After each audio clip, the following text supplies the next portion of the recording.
চট্টগ্রাম জেলা আইনজীবী সমিতির বিজ্ঞ সদস্য অ্যাডভোকেট সাইফুল ইসলামকে এই এলাকায় তাকে হত্যা করা হয়েছে। এখনো হাজার হাজার বিক্ষুব্ধ জনতা এখানে অবস্থান নিয়েছে, তারা প্রতিবাদ করতেছে।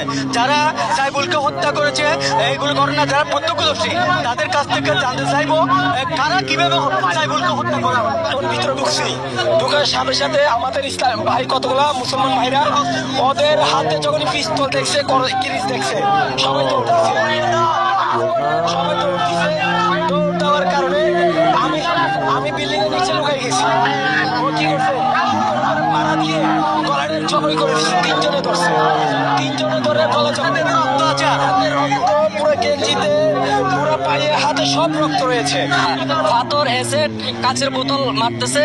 আমরা পাল্টা ওদেরকে জবাব দেওয়ার জন্য আমরা ফাতেব নিক্ষেপ করি। তারপরে আমরা ভিতরকে ওদেরকে ধাওয়া দিই। ধাওয়া দেওয়ার পরে ভিতরে ঢুকছি। সাইফুল ভাই ওনাকে রাস্তার মধ্যে ৫-৬